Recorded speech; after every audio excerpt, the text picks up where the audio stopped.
On vous souhaite la bienvenue à ericlatour.com. Dans quelques instants, on reçoit une comédienne, animatrice et conférencière et auteure. Elle s'appelle Véronique Daudelin. Elle est native de Saint-Jean-sur-Richelieu. Elle a habité ici pendant près de 19 ans. Ensuite, elle a transité dans son métier. Et là, elle a fait un voyage de 4 mois en Inde et elle va nous le raconter. Elle est conférencière ce jeudi à la Bibliothèque Saint-Luc. Mais d'abord, on vous parle du Gala Homard version 2017 avec des tables qui se vendent assez rapidement. Donc, c'est le temps de le faire. On reçoit les principaux organisateurs à l'instant.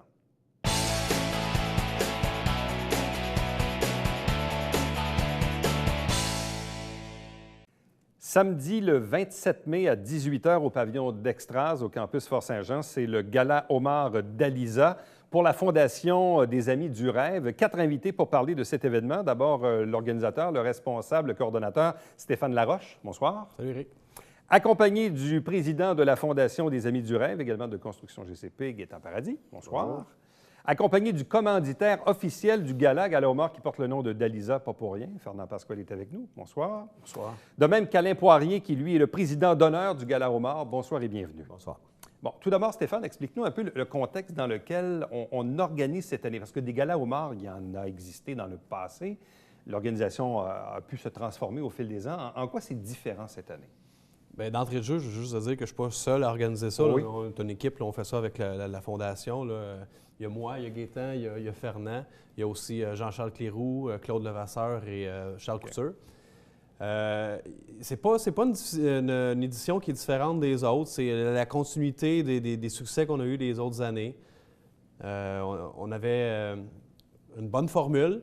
Et cette année, on a décidé de la modifier un petit peu. On a décidé d'amener un petit pep de plus pour cette 16e édition en ayant Fernand et son entreprise d'Alisa comme commanditaire principal pour essayer d'aller chercher encore un petit peu plus de sous parce que toutes les sommes qu'on ramasse, là, on leur donne à la communauté de Saint-Jean-sur-Richelieu. Bon, Gaétan, qu'est-ce que c'est la Fondation des Amis du Rêve? On a pensé on cherchait un nom pour commencer et on a pensé à la Fondation des Amis du Rêve parce qu'on veut aider les jeunes, surtout en difficulté, que ce soit au niveau scolaire, au niveau culturel ou au niveau sportif. Et ces jeunes-là, ils ont des rêves. Fait qu'on s'est dit, pourquoi qu'on ne verrait pas les amis de ces jeunes-là qui ont des rêves? Et de là, la Fondation des Amis du Rêve, pour être capable de les aider à réaliser leurs rêves ou être capable de s'épanouir un peu plus dans la vie, parce que des fois, c'est des gens qui sont plus démunis. Et c'est surtout cette catégorie de gens-là qu'on veut aider, mais tout le temps basé sur la jeunesse. Bon, Fernand Pasquale, comment l'idée de commanditer le Gala Homard est-il arrivé sur la table? Moi, je suis arrivé à Saint-Jean dans les années 80 et il y avait un Gala Homard. Dans ce temps-là, c'était un Gala Homard assez important. Puis, quand je suis arrivé à Saint-Jean, j'ai travaillé dans ce gala-là avec, je me souviens, les gens de l'époque, je pense que c'était les optimistes qui organisaient ça. Ça a duré quand même quelques années. Pour ensuite, peut-être qu'on a perdu pendant quelques années. Et après, l'équipe et Gaétan avec d'autres amis, ils ont relancé ça avec les Lions de Saint-Luc. Ouais. Je pense que les Lions de Saint-Luc ont été associés à cette soirée-là, ce gala-là, pendant 15 ou 16 ans. Ouais. Pour des raisons que je ne connais pas, les Lions de Saint-Luc ne sont plus là. Le club a fermé. Ouais. Le club a fermé et Gaétan me rencontre à cet effet-là, viendrais-tu me donner un coup de main, ainsi de suite. Et on a vu, il a vu une belle opportunité là, et moi aussi, je l'ai vu.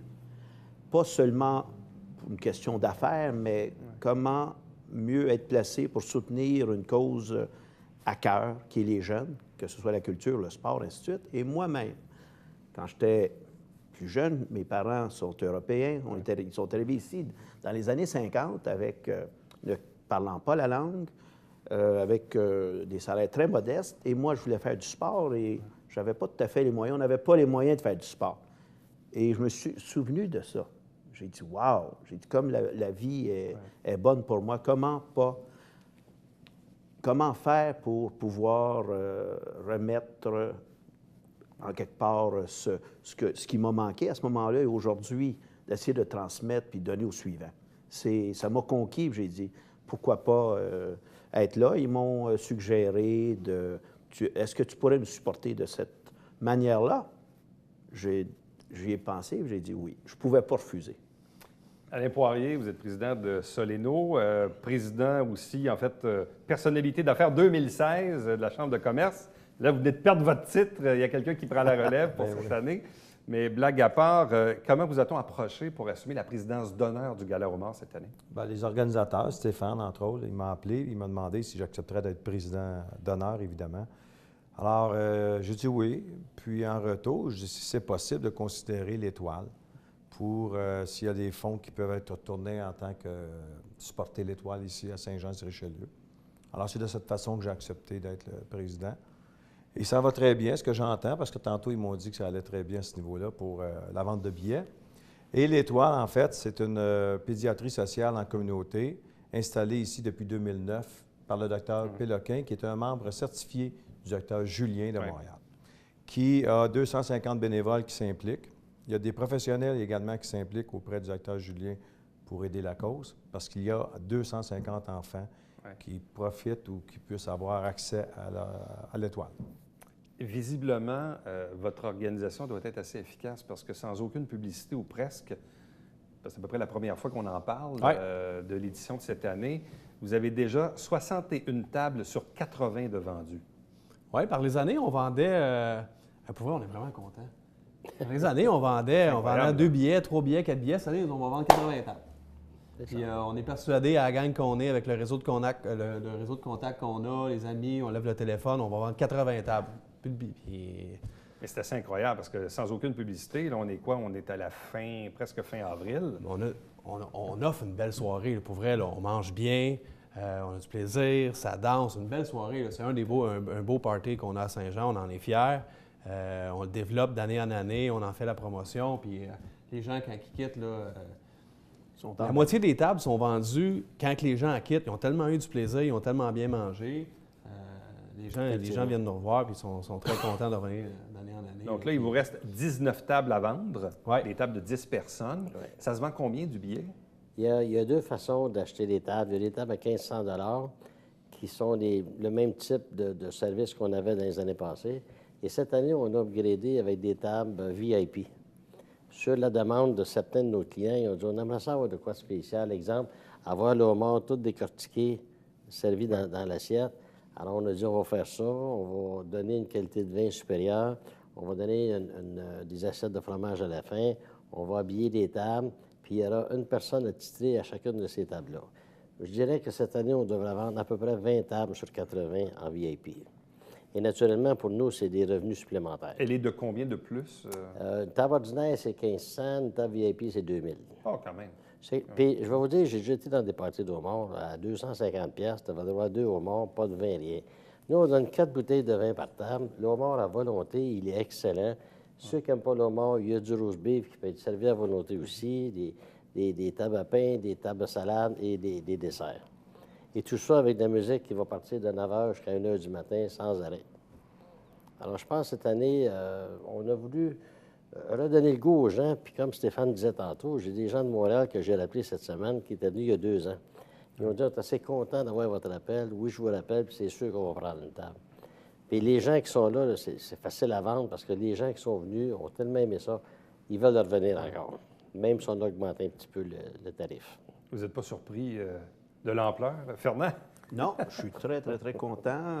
De plus, pour essayer d'amener encore un plus à cette belle soirée-là, on est chanceux aussi c'est le premier beau party de l'année. Le printemps arrive, la neige qui décide de s'en retourner. Ouais. On débute. Mais cette année, pour faire un peu différent, on a un programme souvenir avec le comité, le président de la soirée, le président d'honneur qui est là, avec des commanditaires qui vont faire partie de ce programme-là, avec quelques recettes de homard et aussi expliquer un peu la soirée. C'est quelque chose de nouveau, mais que les gens vont pouvoir garder en souvenir pour les prochaines fois, soit recettes et ainsi de suite. Quelque chose de qualité, mais que les gens vont pouvoir se voir, avoir une belle visibilité. Ouais. Tout n'est pas terminé à ce niveau-là, mais c'est bien parti. Bon, on parlait tantôt évidemment de la cause des enfants, que ce soit Fondation du Rêve ou encore l'Étoile, Alain Poirier, mais en même temps aussi, ce qui est intéressant de ça, quand on dit que probablement que vous allez vendre vos 800 places assez facilement, là, je pense bien. C'est quand même assez impressionnant de voir qu'on réussit à mobiliser autant de personnes pour un événement dans une communauté comme la nôtre. C'est quand même assez impressionnant, Alain. Écoutez, moi, quand on m'a approché, là, j'ai aimé la nouvelle dynamique qui se mettait autour, parce qu'ils ont changé la formule. M. Paradis l'a expliqué tantôt, là. Alors, quand on m'a expliqué la nouvelle formule, je trouvais ça plaisant d'être le président d'honneur pour une nouvelle dynastie, soit-on-là, du moins, là, pour les prochaines années. Puis, oui, j'aime la façon que ça se présente, que ça fait.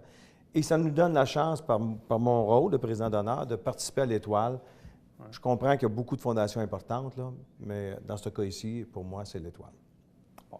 Là, Stéphane, si les gens, évidemment, se disent « Oh là là, il faut qu'on se dépêche pour acheter les tables », qu'est-ce qu'on fait? On inonde le téléphone cellulaire de Gaétan Paradis?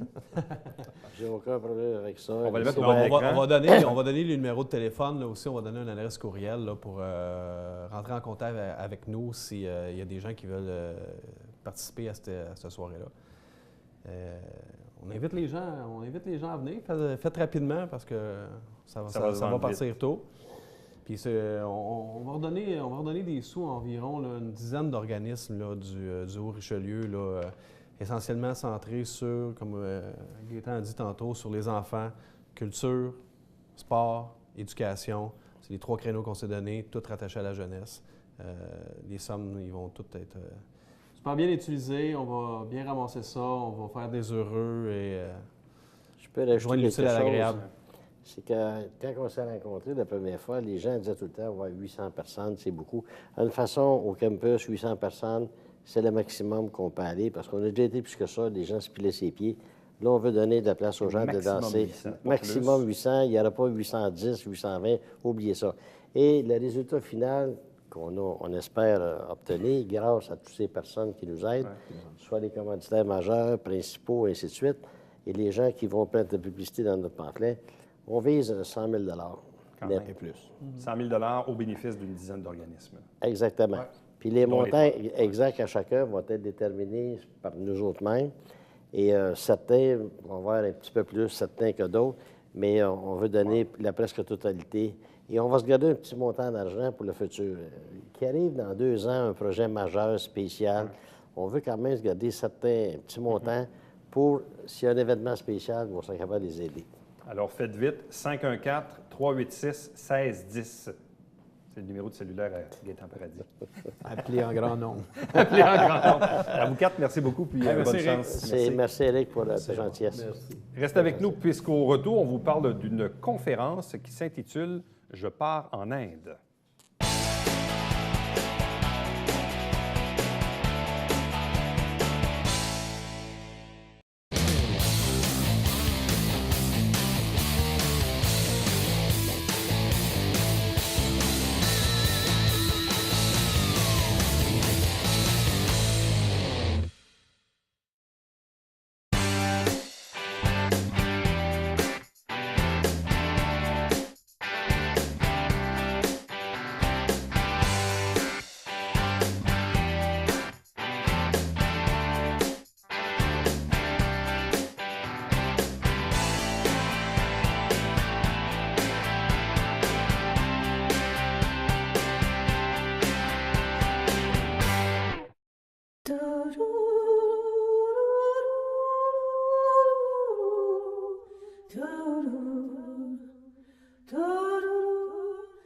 Coulisses Bêta, jeudi, 19h.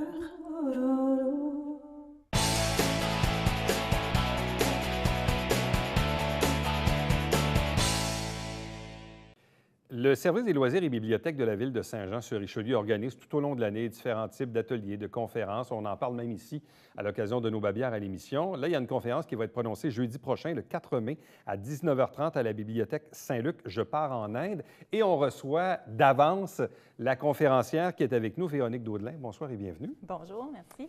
Tout d'abord, vous êtes originaire de Saint-Jean-sur-Richelieu? Oui, j'ai vécu ici jusqu'à mes 19 ans. J'ai fait mon cégep ici au cégep de Saint-Jean dans Rélette. Puis après ça, j'ai été étudiée en théâtre au Conservatoire d'art dramatique de Québec. Donc, je suis restée quelques années à Québec où j'ai travaillé comme comédienne. Et là, je suis de retour dans le coin de Montréal là, depuis quelques années. Bon, vous avez un parcours à la fois de comédienne, d'auteur et d'animatrice.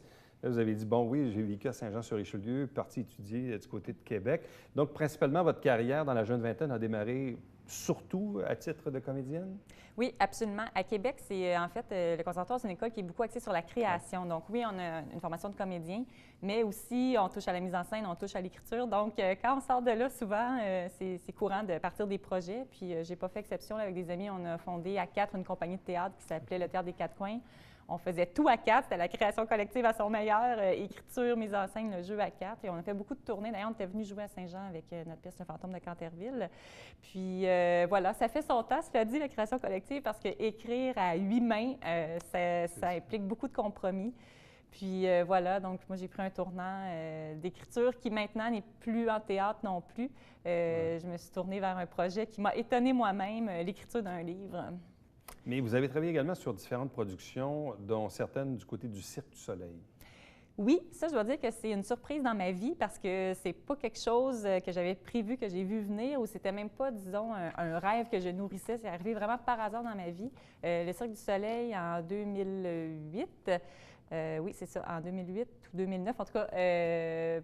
Ah oui, en 2009, voilà. Après le 400e de la Ville de Québec, ils ont eu un contrat avec la Ville pour faire des spectacles pendant 5 ans à chaque été. Ça s'appelait Les Chemins invisibles. Donc, moi, j'étais de la première édition de cette production-là. On était quelques comédiens seulement, donc c'était vraiment un grand privilège. Puis ensuite, j'ai retravaillé avec eux pour un spectacle à l'île du Prince-Édouard aussi. Donc, ça a été vraiment une belle expérience. Bon, ensuite, si on parle aussi d'animation, du côté du canal Évasion avec Jean-Michel Dufault, donc ça aussi, là, vous avez touché plus à l'animation dans le cadre d'un magazine qu'on appelle Voyage Azimut. Oui, ça, c'était l'année passée. On a fait 37 épisodes en 2016, donc c'était hebdomadaire. Et pour moi, ça a vraiment été une révélation. L'animation, c'est quelque chose que j'ai le goût de mettre de plus en plus de l'avant parce que vous connaissez ce grand bonheur d'être soi-même, de pouvoir être dans la spontanéité. Moi, j'étais habituée de jouer des personnages, mais là, tout à coup, de pouvoir dire des choses dans mes mots, de pouvoir mettre ma personnalité de l'avant, mon humour, ça a été vraiment une grande zone de liberté. Puis avec Jean-Michel Dufault, c'était super. Donc, qu'est-ce que c'était comme type d'émission ou comme type de voyage dont on parlait? C'était vraiment un magazine voyage.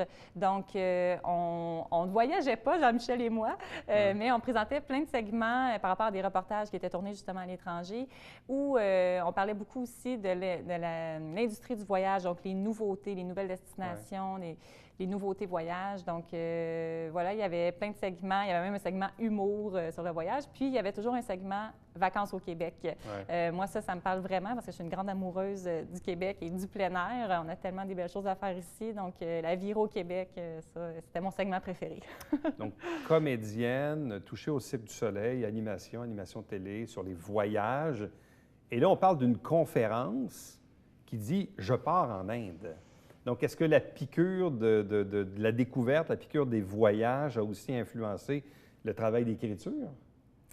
Oui, en fait, ça, c'est une autre surprise dans ma vie. Moi, en 2010, je suis partie 4 mois en Inde et c'est vraiment une fois arrivée là-bas que le projet d'écriture est né. Je n'avais pas prévu écrire un livre sur ce voyage-là, sauf que quand je suis arrivée là-bas, je me suis rendue compte que je croisais des personnages, des gens extrêmement touchants. Puis j'ai commencé à prendre des notes sur les gens que je rencontrais, puis je me suis dit, peut-être, vu que j'avais écrit du théâtre, je me suis dit, peut-être que à la fin, ça pourrait donner lieu à un recueil de portraits de voyage, mais des portraits littéraires au lieu de portraits photos. Puis c'était effectivement la première version de mon livre « Je pars en Inde ». C'est encore structuré comme ça, comme des portraits de voyage. Chaque chapitre porte le nom de quelqu'un, d'une rencontre qui a été déterminante. Mais dans le retravail, j'ai été appelée à me dévoiler un petit peu plus dans cette écriture-là, parce que mon éditeur me disait « C'est le fun que tu nous parles des autres, mais nous, c'est toi qu'on a envie de suivre dans ce voyage-là. On a envie de savoir…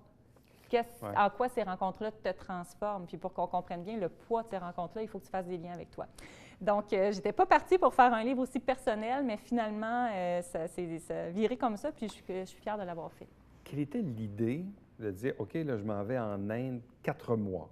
Est-ce qu'on se lève un matin et on pense à ça ou on prépare ça longtemps d'avance? Puis c'est quoi l'élément décisionnel de dire, OK, go, là, c'est vrai, je le fais, mon projet? C'était quoi dans votre cas? Moi, c'est un voyage que j'ai prévu avec au moins 1 an d'avance. OK. Puis c'était prévu, là. 1 an d'avance, j'ai commencé même à apprendre l'Hindy avec les méthodes civiles. Ça n'a rien donné parce que une fois là-bas, je ne comprenais pas grand-chose finalement. Mais j'ai vraiment prévu ça. Puis le but de mon départ, c'était vraiment d'aller faire une quête spirituelle là-bas. C'est vraiment cliché. On pense automatiquement à l'Inde quand on a besoin de se reconnecter. Mais je suis quand même allée dans ce grand cliché. Et il reste que là-bas, ben oui, c'est un pays qui est tellement différent. Le voyage, c'est toujours ça, mais disons, l'Inde, c'est tellement extrême que, veut pas, tout est tellement différent autour de nous que ça nous ramène à nous. Ça amène de l'introspection. Puis évidemment, il y a tout l'aspect yoga, méditation là-bas. Et avez-vous trouvé ce que vous cherchiez? En partie, et pas de la façon que je pensais. Ah, c'est-à-dire? Bien, moi, j'allais là naïvement un peu pour changer. J'étais vraiment écœurée de ma vie en général, puis je voulais changer, puis je voulais changer de vie. OK. Mais il ne suffit pas d'aller au bout du monde pour ça. Puis en fait, une des conclusions de ce voyage-là, ça a été, ouais, finalement, je ne veux pas changer, c'est pas exactement ça. Je veux trouver qui je suis. Je veux me rapprocher de moi. Puis il y a plein de choses que j'ai trouvées là-bas, mais en même temps, jamais par les chemins que je pensais. Je suis allée rencontrer plein de maîtres indiens, autant des professeurs de yoga, des maîtres de méditation, des avatars. Puis finalement, je me suis rendu compte que le plus grand maître que j'ai rencontré dans ce voyage-là, bien, finalement, c'est un petit chien naissant que j'avais adopté au cours du voyage, puis dont je m'étais occupée, puis qui avait comme déclenché en moi tellement d'amour inconditionnel que je me suis dit, wow, c'est ça le plus grand maître finalement, puis je suis venue à l'autre bout du monde pour trouver ça. On parle de clichés, de quête spirituelle, mais en même temps, souvent dans le domaine des voyages, puis pour avoir interviewé des gens justement, dont un ami photographe ici là, qui fait des voyages assez particuliers dans des zones où personne ne va généralement, souvent, on le sait, les médias, la télé principalement, nous amènent des clichés. Hein. On pense à l'Inde, tout de suite on a des images, qui ne sont peut-être pas les images les plus intéressantes nécessairement, mais quand on met le pied dans un pays comme ça pendant 4 mois, on doit sortir un peu des sentiers battus, on doit sortir des clichés qu'on voit à la télé ou dans des livres. À quoi l'Inde ressemble-t-elle vraiment? Je dirais à ce qu'on voit dans les livres, justement, Ouais. mais ça va au-delà de ça. Moi, je me souviens, quand je suis arrivée à Delhi, j'ai eu un grand choc. J'avais entendu plein d'histoires de gens qui étaient partis pour longtemps en Inde puis qui étaient revenus finalement après quelques jours. Puis à Delhi, là, j'ai compris ce sentiment-là. À force de voir la misère, vraiment les gens qui dorment en pleine rue, cordés les uns contre les autres, en plein milieu des boulevards. Puis j'ai eu ce choc initial-là. Mais une fois que j'ai dépassé ça, l'Inde, c'est un continent. Dans le fond, c'est un pays immense. Chaque province a sa langue, chaque province a des cultures différentes. Puis ça va au-delà des clichés qu'on a, puis au-delà de toute la misère humaine qu'on peut voir. J'ai rencontré là des gens fondamentalement extrêmement généreux et accueillants, chaleureux, souriants. C'est vraiment l'expérience humaine, moi, qui m'a touchée là-bas. Puis les paysages que j'ai adorés le plus, c'est dans le nord. De l'autre côté de l'Himalaya, il y a un petit territoire qui s'appelle le Ladakh. C'est magnifique. Parlez-moi de sécurité, de déplacement. Est-ce que vous étiez seul? J'étais en partie seule. J'étais partie, à l'époque, j'avais un copain, on était partis ensemble, mais lui, il voyageait pour des raisons professionnelles et moi pour des raisons existentielles. Donc, on a voyagé, disons, 2 mois ensemble, 2 mois pas ensemble. OK. Mais le 2 mois, vous étiez seule, une jeune femme seule dans un pays comme l'Inde. Est-ce que vous vous êtes sentie toujours en sécurité? Avez-vous senti des moments où c'était so-so? C'est sûr que je ne jouais pas avec le feu, là, dans le sens que je ne sortais pas en pleine rue la nuit, là, toute seule. Mais de façon générale, oui, je me suis sentie très en sécurité.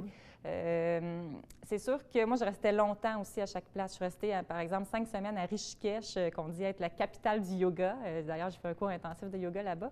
Puis là, je me suis créé un réseau d'amis là-bas, dans le fond, avec les itinérants de cette ville-là, avec les jeunes qui étudiaient à l'école d'à côté. Puis je me suis créé un réseau, je me suis fait des amis, puis c'est des gens en qui j'avais confiance, puis je passais du temps, des fois tard le soir avec eux, puis j'avais pas peur jamais de rentrer même à mon ashram après toute seule. Vraiment, je me suis sentie en sécurité. Qu'est-ce que vous allez raconter aux gens jeudi? Alors, je vais revenir sur ce voyage-là, bien sûr. Je vais montrer aussi des photos, même des extraits vidéo de certaines expériences vécues là-bas. Mais je vais aussi beaucoup parler du processus d'écriture du livre parce que c'est un livre qui m'a pris 6 ans à écrire, donc c'est quand même un gros projet. Il y a une réécriture complète qui s'est faite à mi-chemin là, quand j'ai accepté d'aller vers l'angle plus personnel. Et donc, je veux démystifier le processus d'écriture qui est derrière tout ça parce que des fois, en tout cas, moi, je m'imaginais que d'écrire, là, les écrivains, là, wow, ça devait y aller tout seul. Puis non, il y a un gros travail derrière ça. Puis voilà. Puis moi, ça a été extrêmement riche de faire cette introspection-là à travers l'écriture. Ça m'a amené plein de prises de conscience, même peut-être plus que le voyage lui-même. Donc, toutes ces réflexions-là, j'en fais part aussi dans ma conférence. Et qu'est-ce qui vous attend pour la suite des choses? Avez-vous des projets comme comédienne, auteure ou animatrice là, dans les semaines à venir, les mois à venir? Là, il y a plusieurs graines de semer. Je ne sais pas qu'est-ce qui va pousser en premier, mais en tout cas, la chose que moi-même, je contrôle comme une grande, c'est l'écriture. Ça, j'attends après personne. Donc, il y a un deuxième livre qui est en cours. C'est la suite de ce voyage-là, en fait, parce qu'on parle souvent du voyage, mais en fait, le retour de voyage, c'est quelque chose aussi. Puis après une expérience comme ça, la fin du livre, c'est que ma vie est complètement bouleversée.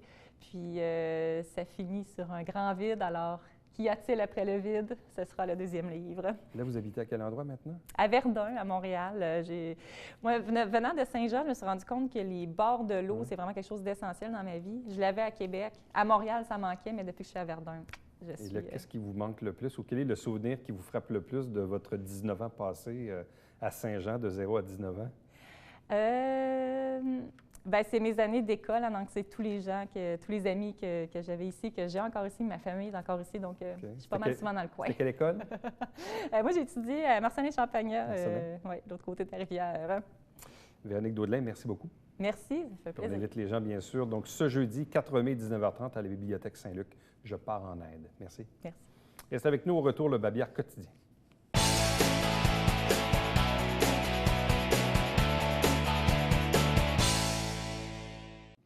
Le musée du Haut-Richelieu nous parle d'histoire et d'esquisse, exploration du patrimoine bâti à Saint-Jean-sur-Richelieu. 2 activités à l'occasion du mois de mai. Donc, si vous avez de l'intérêt, vous pouvez vous inscrire dès maintenant.